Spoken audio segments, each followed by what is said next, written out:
en tout cas à vous connecter, ce soir. Alors pour me présenter, je m'appelle Charles, je suis chez Doctolib depuis quelques années et sur les derniers mois, voire années justement, j'ai pu rencontrer majoritairement l'audience de ce soir que sont les chirurgiens dentistes. Alors pourquoi rencontrer principalement des chirurgiens dentistes?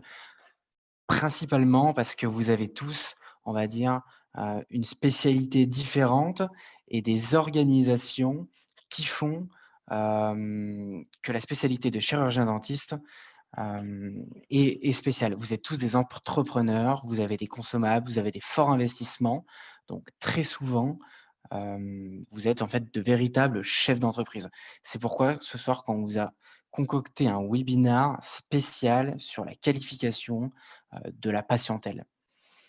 Alors, il faut prendre en compte que ce webinar, ne sera pas forcément, ne rentrera pas dans les détails absolus. Si vous voulez rentrer dans les détails, Valentine qui est avec moi ce soir, prendra le plaisir de prendre tous vos numéros et peut-être vous mettre en contact avec des commerciaux régionaux dans la région avec, ses consultants.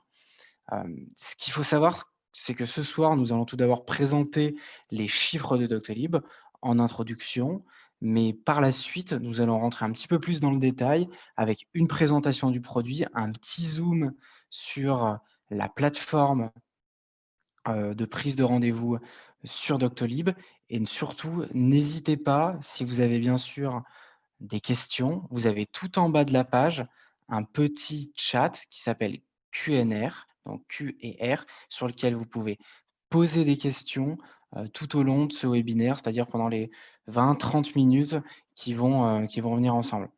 Alors pour faire un bref retour sur Doctolib, on a 7 ans, d'expérience et avec, les différentes statistiques qu'on a eues, le mois dernier, il y a près de 60 millions de patients qui viennent chaque mois visiter le site Doctolib. Alors ils viennent pour prendre des rendez-vous, mais ils viennent aussi pour prendre des informations sur vous ou sur tout le corps médical, dont ils ont besoin, en fait. Sur ces 60 millions de patients, il y a une trentaine de millions qui ont un compte Doctolib, ce qui fait à peu près un Français sur 2 aujourd'hui qui a un compte Doctolib pour ses rendez-vous. Si on fait un petit focus sur le dentaire, ce qui nous intéresse le plus ce soir, aujourd'hui, il y a 13 000 dentistes, chirurgiens dentistes qui utilisent tous les jours Doctolib, c'est-à-dire le logiciel Doctolib avec son agenda et sa prise de rendez-vous. Si on fait le calcul, sachant que vous êtes un peu plus de 40 000, ça fait presque un dentiste sur 3 qui a choisi et opté pour Doctolib aujourd'hui. Alors, Doctolib, pour résumer, en fait, c'est un côté une plateforme sur laquelle les patients peuvent prendre rendez-vous 24 heures sur 24, 7 jours sur 7, c'est une plateforme en ligne et de l'autre côté, un agenda. Cet agenda, il a diverses fonctionnalités. Il vous permet notamment de rester serein et d'être flexible, tout au long, des périodes, on va dire, un petit peu plus compliquées comme celle-ci, comme le covid. Elle vous permet par exemple de maintenir vous, en tant que chirurgien dentiste, votre activité, de faire, parvenir certains patients en plan de traitement. Par exemple, on a une statistique que je pourrais vous donner qui est de 35 des patients, des nouveaux patients qui ont pris rendez-vous avec vous, sont convertis derrière dans un plan de traitement. Mais elle vous permet aussi de gagner grâce à un agenda qui est numérique, qui est ergonomique, en confort de travail, en flexibilité, parce qu'il est accessible de partout, à tout moment, sur votre ordinateur, mais aussi sur votre, téléphone. Et enfin, quand on se place de notre côté, le côté patient, ça nous permet aussi de prendre rendez-vous à tout moment, mais de continuer, hem, à prendre des rendez-vous, par exemple, dans des périodes comme ça, pendant le confinement. D'ailleurs, Doctolib a écrit, rédigé un e-book, à ce propos, sur la continuité des soins des chirurgiens dentistes pendant le confinement, que, Valentine se fera un plaisir de vous partager dans le petit, dans la petite bulle qui est en dessous, qui s'appelle «Converser». N'oubliez surtout pas, vous pouvez poser des questions, à tout moment, via le chat. On va rentrer un petit peu dans le nerf de la guerre, dans le détail de comment qualifier, sa patientèle grâce à l'outil Doctolib. Alors, on va partager mon écran. Je vous demande une petite seconde.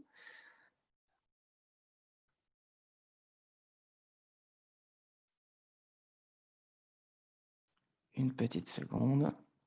Voilà. On va commencer, en fait, sur la genèse, de vous expliquer comment un patient vous trouve sur Doctolib. Comment il se fait qu'il tombe sur vous. Alors, il y a plusieurs moyens. En fait, il faut comprendre qu'on est un espèce de référencement par mots-clés, mais aussi par spécialité.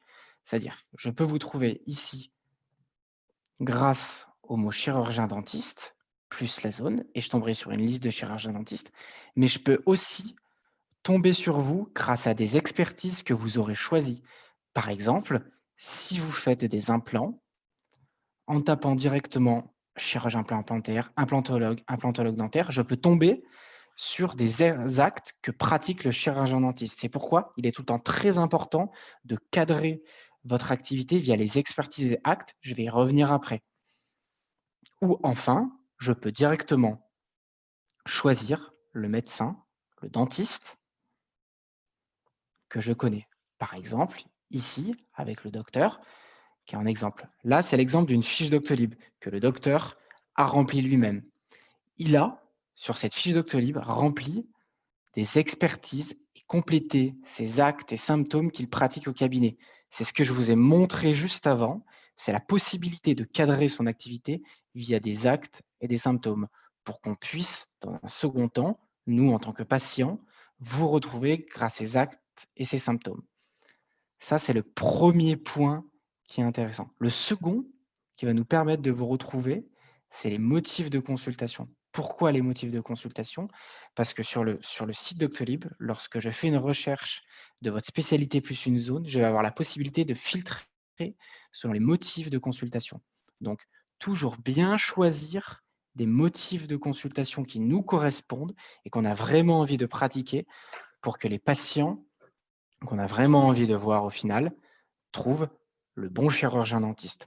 Je vais juste prendre un petit exemple ici avec l'urgence dentaire pour vous montrer une petite spécificité qui est le filtre Doctolib. C'est-à-dire que quand je choisis mon créneau, par exemple ici, le mardi à 10 heures, il y a certaines consignes qui apparaissent. Donc ça, c'est des consignes, on pourra y revenir dans d'autres webinaires qu'on choisit les dentistes de cette organisation. Mais il y a une question que vient poser ici le dentiste. Par exemple, quel est l'âge de patient? Visiblement, ce dentiste-là, si je mets 18 ans ou moins, n'acceptera pas que je vienne prendre rendez-vous avec lui. Il faudra forcément passer par le secrétariat. C'est ce qu'on appelle un filtre dans l'univers du paramétrage et de la configuration Doctolib. Maintenant que je vous ai montré comment ça apparaît du côté du patient, je vais vous montrer sur le produit Doctolib, c'est-à-dire sur l'agenda qu'utilisent tous les jours les praticiens. Allez, on y va ensemble. Je recharge. Ici, vous êtes, alors pour ceux qui connaissent, qui sont clients Doctolib, vous retrouvez votre agenda tous les jours, mais ceux qui n'en ont jamais vu, vous pouvez voir qu'ici, nous avons donc tous les jours de la semaine pour un praticien, des rendez-vous, des agendas si on est dans une organisation avec de multiples praticiens et des possibilités, via les boutons ici, de paramétrer. Les différentes couleurs que vous voyez sont les différents actes que pratique le dentiste, par exemple. Des poses de prothèses, des enfants, des premières consultations dentaires. Ce qui nous permet en fait très rapidement d'avoir une visualisation de notre journée. Pour rentrer dans le détail un petit peu plus précisément de l'optimisation du profil Doctolib, je vais recommencer par la première chose que je vous ai montré tout à l'heure, les expertises et les actes. Les expertises et les actes, vous pouvez les choisir à tout moment. C'est vous, comme je disais, qui cadrez cette activité. C'est-à-dire que si vous avez par exemple une radio panoramique, ce qui peut vous arriver au sein de votre cabinet, vous pouvez choisir radio panoramique. Et de la même manière où tout à l'heure j'ai cherché implantologue, les patients vont pouvoir taper panoramique sur, Doctolib et vous retrouverez grâce justement à ce mot-clé que vous choisissez. Donc l'intérêt ici, c'est de cadrer votre activité sur ce que vous avez vraiment envie de faire. Par exemple, si vous n'avez pas envie que le patient, on va dire, lambda vous retrouve pour une carie, pour un soin d'une carie, vous ne mettez pas soin d'une carie. Si vous voulez choisir que des actes, que des orientations à plus haute valeur ajoutée, ou parce que cela vous plaît plus de le traiter, comme par exemple la prothèse sur implant, la prothèse dentaire fixe et amovible, ce sont des actes que je vous conseille dans un second temps de mettre et de proposer aux patients pour qu'ils puissent vous retrouver. Donc voilà l'intérêt ici, c'est de cadrer en fait toute votre activité via les expertises, actes et symptômes. C'est comment le patient arrive jusqu'à vous, ce que le patient voit. Il y a une autre possibilité que je vous avais montré, c'est le motif, parce qu'il y a un filtre via le motif. Donc là, nous avons, comme vous pouvez le voir, la possibilité de filtrer le patient via le motif, c'est-à-dire le rendre réservable ou non. En tant que dentiste, vous avez bien sûr qu'une infime partie de vos actes que vous pouvez rendre réservables en ligne. Par exemple, l'entrée du parcours de soins, la première consultation dentaire, le contrôle, la première consultation en vue d'un implant, la première consultation de parodontologie, hem, le bilan parodontal, le bilan esthétique. Donc ce sont tous premiers motifs qui vont vous permettre de capter, dans un premier sens, le patient. Mais c'est aussi la possibilité de choisir selon le patient, c'est-à-dire de le catégoriser, par exemple sur un nouveau patient ou sur un patient suivi. Bien sûr, ça va vous permettre, vous, derrière, de choisir quels motifs vous mettez en ligne et ceux que vous ne mettez pas en ligne. Par exemple, il peut y avoir des motifs pour les nouveaux patients et des motifs pour les patients déjà suivis au cabinet. Et j'ose, j'ose prétendre savoir que, par exemple, toutes vos chirurgies, tous les implants, toutes les poses de prothèses, tout ce qui va avoir une énorme incidence sur votre emploi du temps au jour le jour, vous ne le mettrez pas réservable en ligne. Et bien ça, vous pourrez le faire et vous pourrez le configurer avec Doctolib, bien sûr. Alors, comme vous le voyez ici, vous avez la possibilité de le rendre réservable ou non pour vous, uniquement par les praticiens ou par personne. Je vais vous montrer maintenant une autre possibilité qui est le filtre que nous mettons en place, comme vous l'avez vu, par exemple, sur l'âge du patient. On a 3 sortes de filtres sur Doctolib. Il faut savoir que ce filtre, il est indexé au motif de consultation. C'est-à-dire qu'un filtre peut être présent pour un type de motif et pas présent pour un autre type de motif. C'est-à-dire, si on prend l'exemple ensemble ici,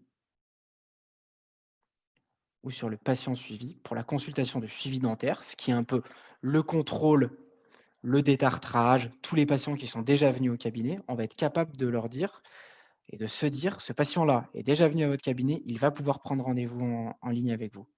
Et donc ça, c'est un filtre sur les nouveaux patients. Donc comme il est marqué ici, seuls les patients déjà venus dans cette structure peuvent prendre rendez-vous avec vous. Il existe 2 autres types de filtres. L'âge du patient, si vous voulez par exemple ne pas accueillir des patients trop jeunes, vous pouvez le faire à l'inverse. Si vous êtes pédodontiste et que vous souhaitez que simplement les patients âgés jusqu'à 16 ans prennent rendez-vous avec vous, vous pourrez le faire. Et donc, en tant que pédodontiste, vous pourrez être sur Doctolib, vous pourrez avoir la possibilité de laisser la prise de rendez-vous en ligne parce qu'un filtre existera qui, lorsqu'on ne demande pas patte blanche, c'est-à-dire qu'on ne montre pas, par exemple, qu'on n'a pas l'âge requis ou qu'on est un patient du cabinet, hem, vous permet en tout cas d'activer la prise de rendez-vous en ligne. Et enfin, ce qui est très intéressant, c'est l'adressage. Vous êtes un implantologue, vous avez des omnipraticiens, hem, autour de vous qui vous adressent des patients. Vous pourrez filtrer la prise de rendez-vous en ligne sur l'adressage, c'est-à-dire seuls les patients ayant une lettre d'adressage de leur omnipraticien pourront prendre rendez-vous avec vous, par exemple, pour une pose de prothèse, pour un implant ou pour une chirurgie un peu plus poussée. Je pense à toutes les greffes osseuses et tous les autres actes que vous pouvez pratiquer, en tout cas tous les jours, au sein de vos structures. Enfin, le dernier point que je viens vous présenter, c'est comment organiser votre agenda pour que les prises de rendez-vous puissent se faire le plus tranquillement possible, flexible et selon vos attentes. Par exemple, je sais que certains d'entre vous ne prennent pas, par exemple, de consultation pour un nouveau patient, de consultation simple, de détartrage, par exemple, le jeudi matin quand ils vont faire que de la chirurgie. Donc il n'y aura pas de prise de rendez-vous en ligne sur ces moments-là. Et ben ça, c'est clairement possible sur Doctolib. Le second point qui sera possible ensemble sur Doctolib, c'est de choisir des moments selon les motifs pour les patients, selon l'acte voulu. Je vous montre. Par exemple, sur le vendredi de 9 heures à 12 heures, en éditant notre plage d'ouverture, nous pouvons choisir quel motif nous allons accepter sur cette plage horaire-là. Si nous ne voulons pas que des patients, pour simplement une première consultation dentaire, pour simplement des enfants ou pour un détartrage, prennent rendez-vous avec vous, nous ne mettrons dans ce cas-là que les actes que vous avez vraiment envie de faire et donc les actes, certaines fois, à plus haute valeur ajoutée, des patients qualifiés selon vos attentes. Par exemple, ici, avec la première consultation d'implantologie et la première consultation de parodontologie. Si je valide ici ma plage d'ouverture, seuls les patients qui prennent rendez-vous pour des implants pourront prendre rendez-vous avec vous. Mais ça, c'est encore possible pour plein d'autres motifs. Si vous voulez simplement, sur une zone, cette zone-là, sur cette même journée, n'accueillir que des patients suivis, vous le pouvez. À l'inverse, si vous voulez n'accueillir que des patients suivis pour faire votre renouvellement de patients, pour pouvoir capter un peu plus de patientèle sur des moments choisis, vous pourrez le faire. Et ça, vous l'aurez bien sûr qualifié avec Doctolib. Comment vous l'aurez qualifié? En déterminant vos expertises et actes, sur les actes que vous avez vraiment envie de faire, en déterminant vos motifs de consultation via l'outil de choix via l'outil de sélection des motifs pour capter les patients que vous avez vraiment envie et enfin, sur votre agenda, vous avez pu avoir la possibilité d'organiser votre semaine avec les moments où vous avez des nouveaux patients, combien de nouveaux patients vous voulez, sur quel acte et les moments où vous avez vos chirurgies pour tout le temps contrôler de manière le plus flexible possible les patients qui vous viennent, au cabinet. J'espère que c'était le plus clair possible, que vous avez pu voir que l'agenda Doctolib était le plus flexible, le plus adaptable. Il est toujours configurable pour vous. Il est en solution SaaS directement sur Google. Vous pouvez vous connecter de partout, via vos ordinateurs, via vos téléphones et j'espère que ça a été clair pour vous. On va conclure ce webinaire. En tout cas, je vous remercie pour la participation. J'espère que ça vous sera utile au jour le jour. Si vous n'êtes pas encore, client Doctolib, si vous l'êtes, que vous pourrez faire des modifications de vos agendas. En tous les cas, il y a Valentine qui va vous envoyer un sondage ici, pour savoir si vous souhaitez être recontacté, d'autres jours par des consultants, Doctolib. En tout cas, merci à vous et je vous souhaite une excellente soirée.